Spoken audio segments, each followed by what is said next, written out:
Whether you call this vehicle the all-new Nissan Armada or the Nissan Patrol, it's undeniable that the Japanese brand is taking this segment seriously.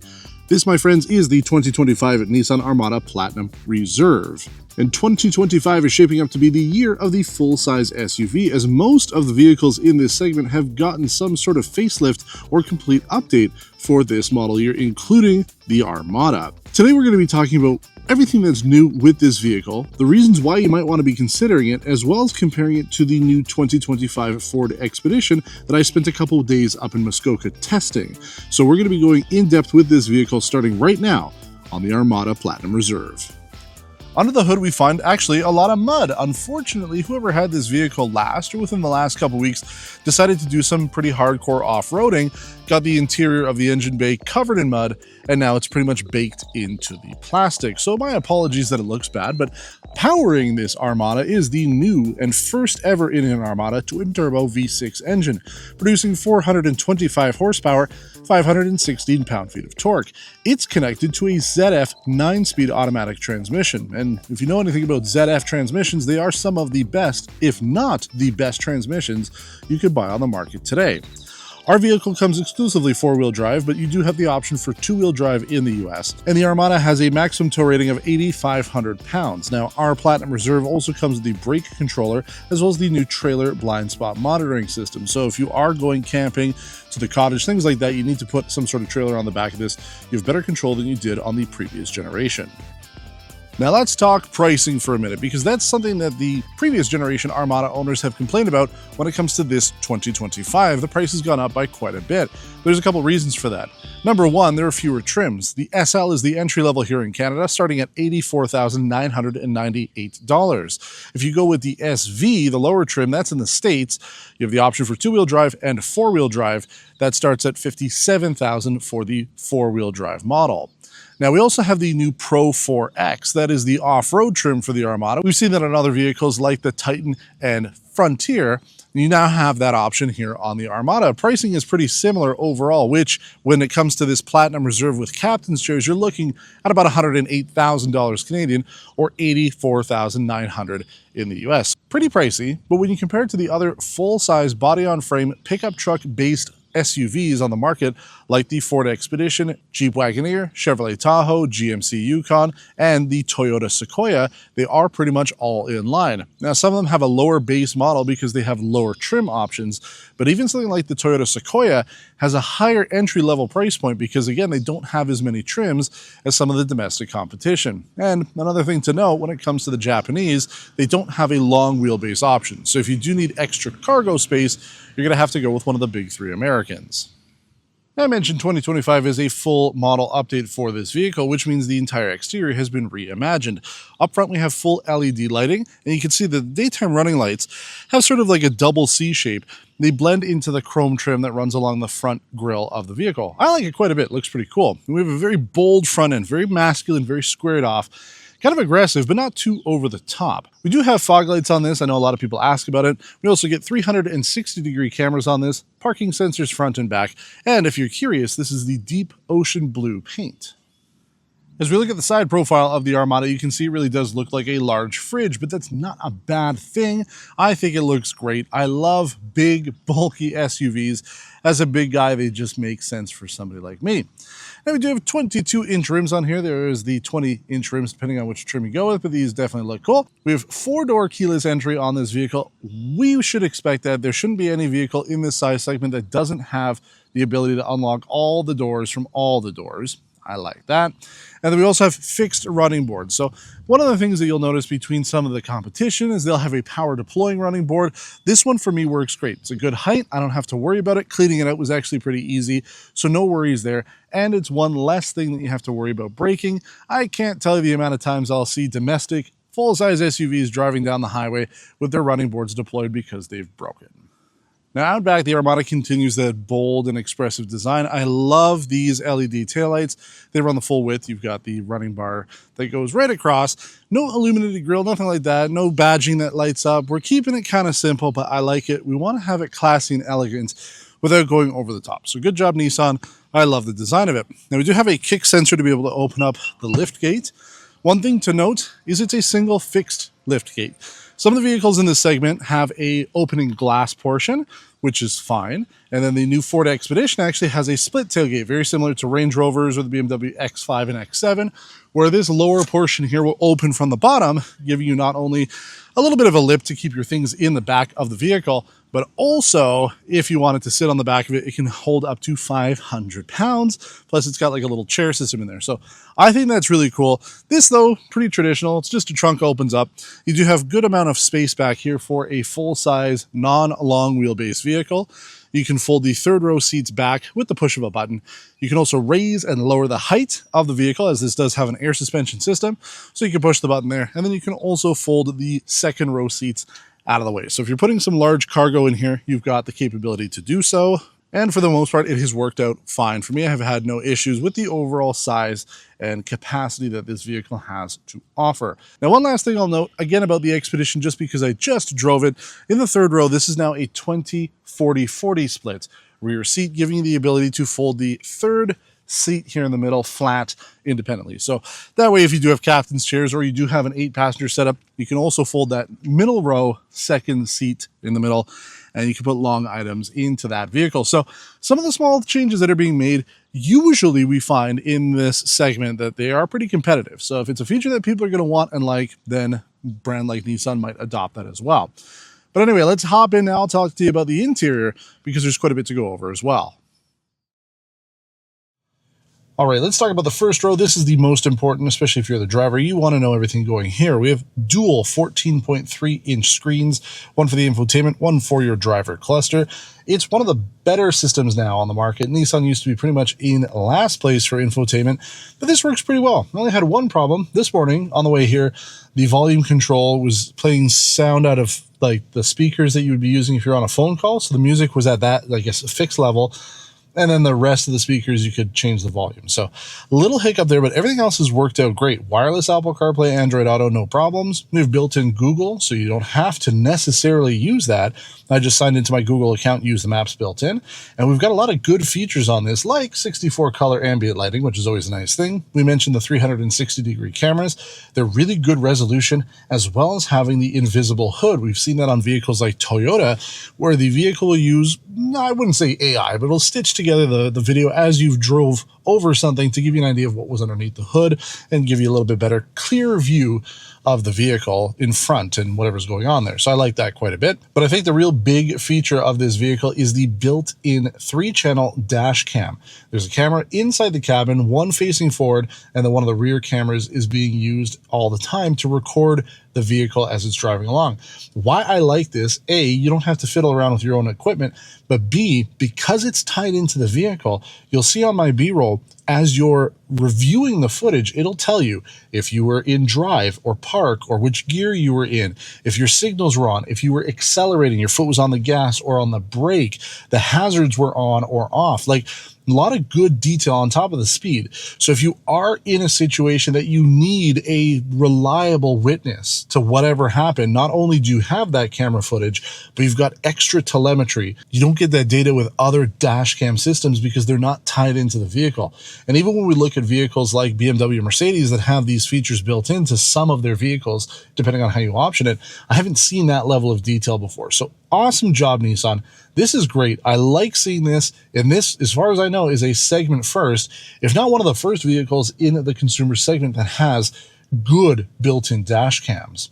Now, more tech on this vehicle. We do have a full color head-up display. It works great, especially if you're using navigation through Google Maps. It'll show you where you got to go on your HUD. We have a digital rear view camera mirror system, which works well as well. I haven't had any issues with that. Other important features include the front seats having heat, ventilation, as well as massage. You do have memory options for the driver. Dual zone climate control up here with the new biometric cooling system. So there's actually an infrared camera up here up top, and it'll see if the front and second row passengers are too warm, it will start to cool those passengers down quicker using biometrics. It's pretty cool. I like it. I think it's pretty good. And that's one of the reasons why this system has been running pretty often at full speed, because I am a warm guy. So it has detected that and kept me pretty cool. Aside from that, large cargo and storage compartment, you can slide the tray back here to unveil the wireless phone charger, cup holders, USB ports. You have a deep storage area underneath the armrest as well. And one of the big features that we haven't seen on a vehicle before outside of the sister Infiniti QX80 is the new Klipsch audio system. It's a 12-speaker audio system, and it sounds really good. Now, if you're not familiar with Klipsch, I can forgive you because they're not a mainstream audio company. This is one of those brands that caters more to the high-end audiophile, people who love listening to music. And I'm not saying with your AirPods or with a little speaker system. No, these are people who spend thousands of dollars on high-end audio equipment, probably listening to vinyl or other high-quality materials. Klipsch is a brand that is a leader in that segment. The fact that this is on a consumer-grade vehicle, I think, is excellent. So 12 speakers, a little low for the segment, I'd say, but the sound quality has been excellent. I have liked it quite a lot. And then when it comes to the rest of the interior up here, it is top-notch. This is close to what some of the luxury vehicles are offering in this segment. We have pretty much full leather dashboard throughout. Okay, there's plastic trim that's meant to look like wood, but it's subtle enough that you can forgive it. But everything really is soft touch, quality premium material, well built with no rattles. Seats are super comfortable. And really, you know, if you wanted to go up to the Infiniti, that's where you're going to get things like an Alcantara headliner and a little bit more features. But from a consumer grade vehicle, this is really all I need. And we'll talk about that on a road test. So again, excellent job, Nissan. They have taken a segment that is not huge, but very competitive, and made sure that they have a vehicle that stands out in it. But don't worry, we're going to get into the back seats now, so let's see what's going on back there, because it isn't a snore fest if you are a passenger in this vehicle.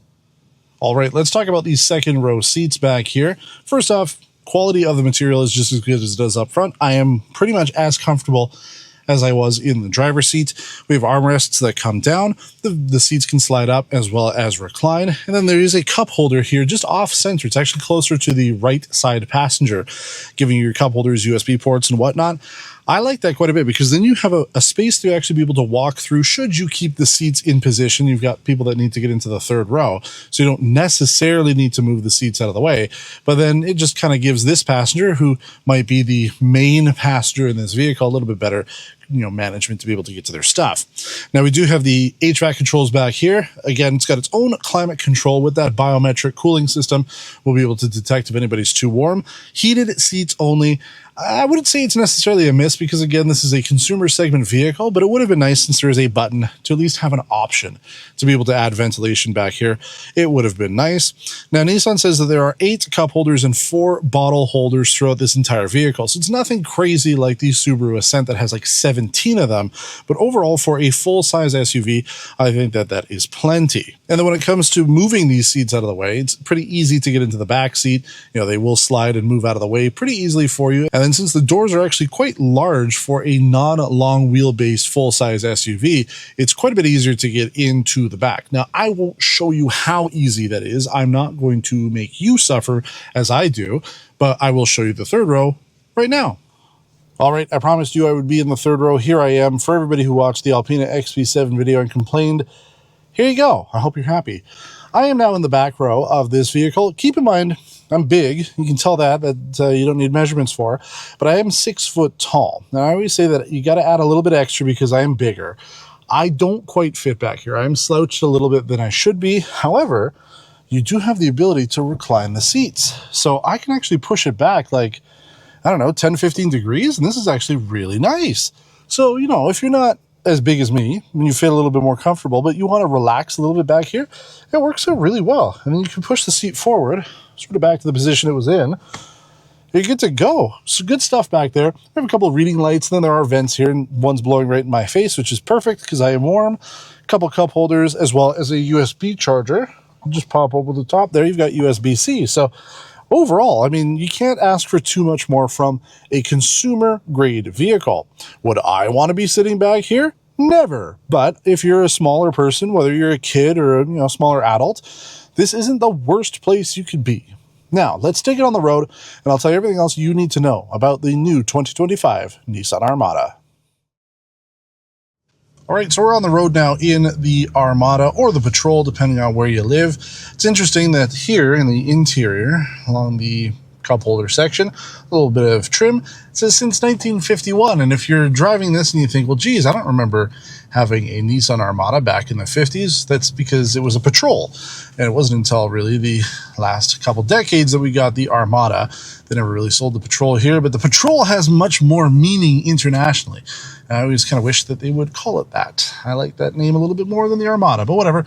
That's just me. Let's talk about the fuel efficiency. We completed our 100-kilometer test loop in this behemoth in 10.2 liters per 100 kilometers. That was in eco mode. Yes, there is an eco mode. There's actually 9 different drive modes when it comes to this vehicle, and eco mode is one of them. However, it starts up in standard mode. That's how we'll probably keep it for the most part, but I will switch it over into sport mode because I do find that this engine is quite good.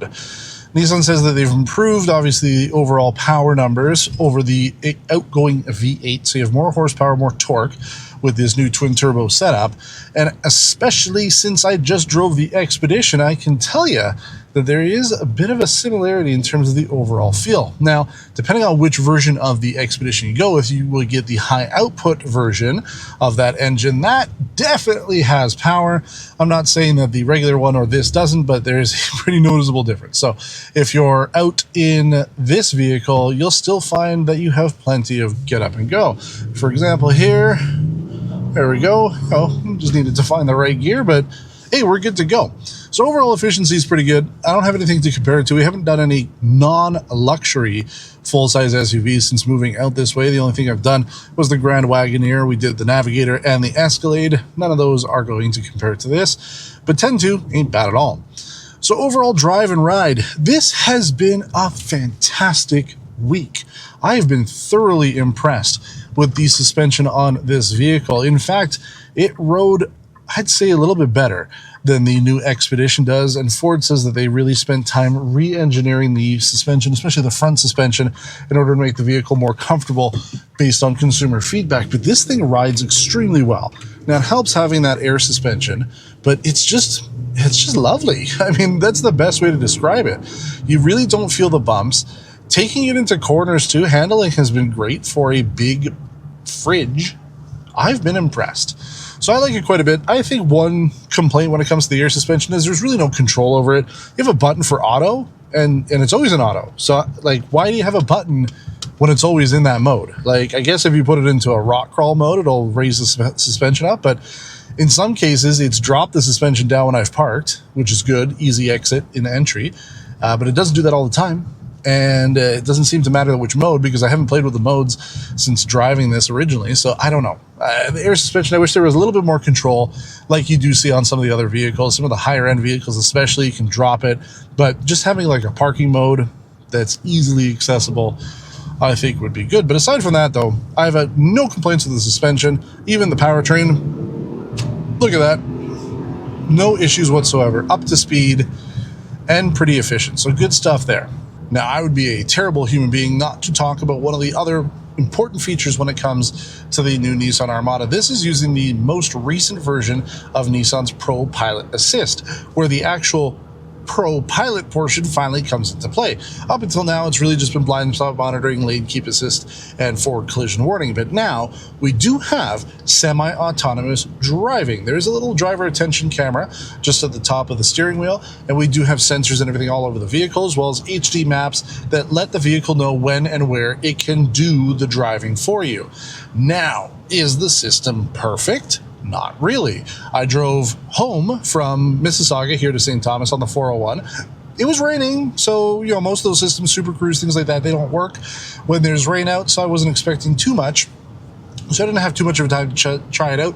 But then when I went to Muskoka, I drove this, and I took that up 400 for 401 to get there, and I'd say like 10% of my drive was eligible for the true hands-free ProPILOT Assist system.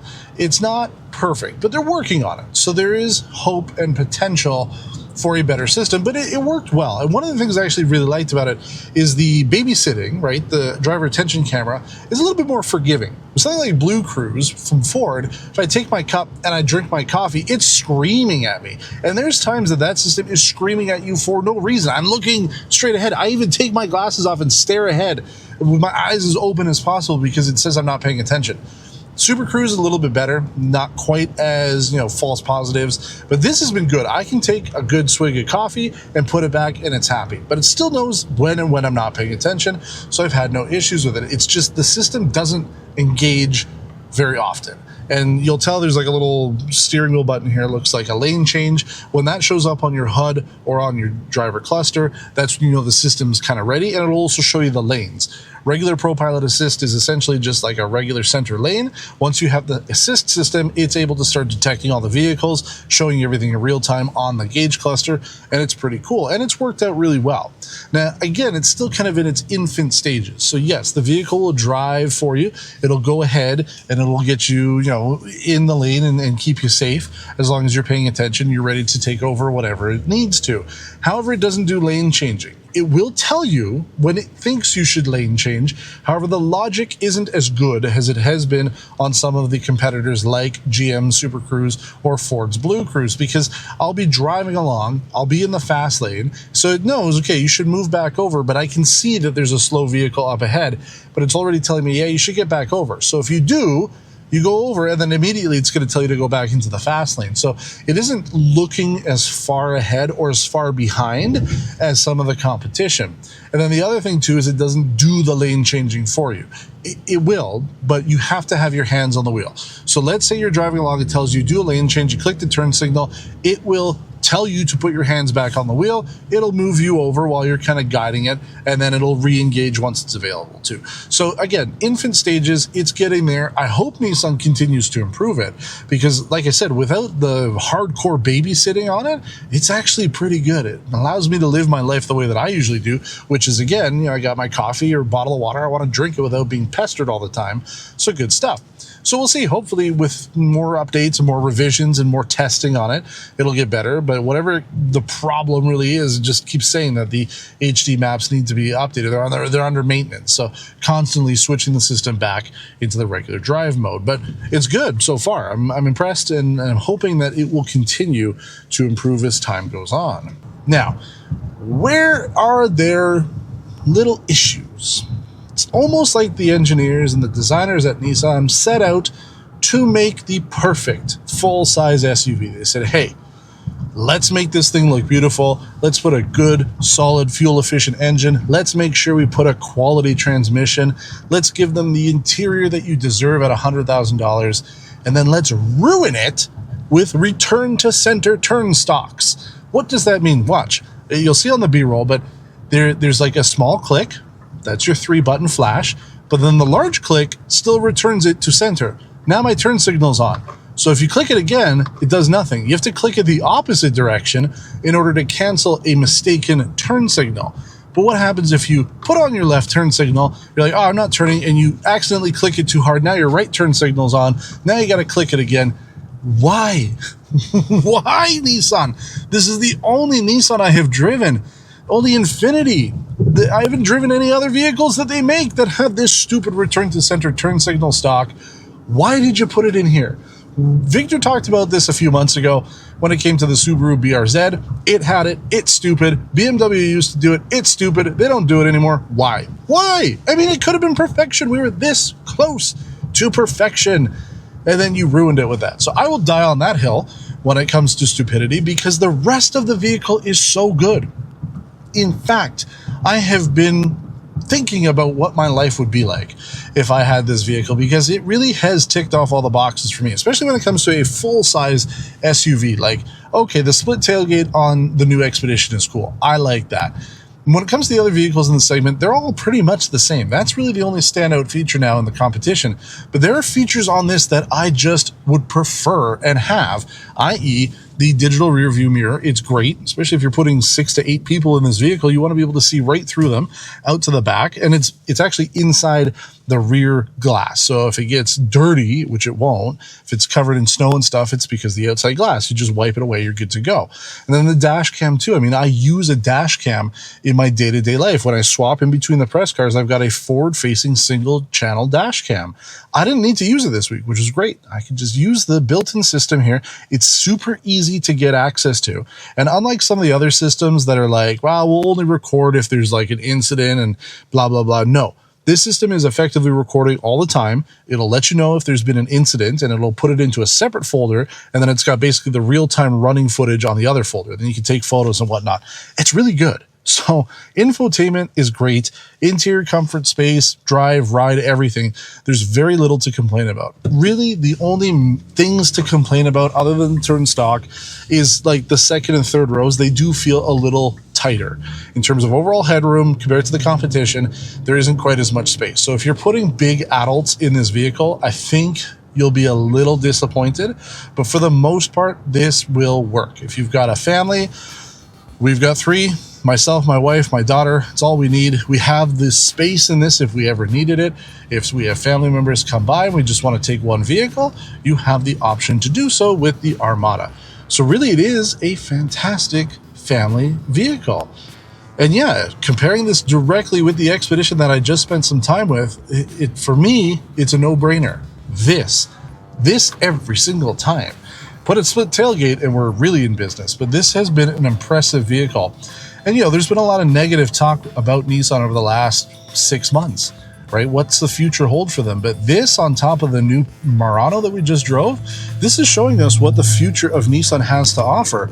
And it's a good future. They're taking things seriously. They're providing vehicles that people would want to actually buy. And I got to say that this thing has thoroughly impressed me. Good job, Nissan. Give yourselves a little pat on the back. You absolutely deserve it. Now, as always, if you have any questions about this episode of Test Drive, we do get back to everybody, even if it takes us a little while. So let us know what you think. Is the new Armada or Patrol the vehicle for you? Would you be considering this if you're in the full-size market? What would you change about it? Let us know. We'll get back to you. We like hearing from you. If you haven't subscribed to our channel already, please do so, as we're well on our way to getting to that 100,000 subscriber mark. We'd love to get our little play button, so help us out with that. But until next time, we appreciate you watching. Take care.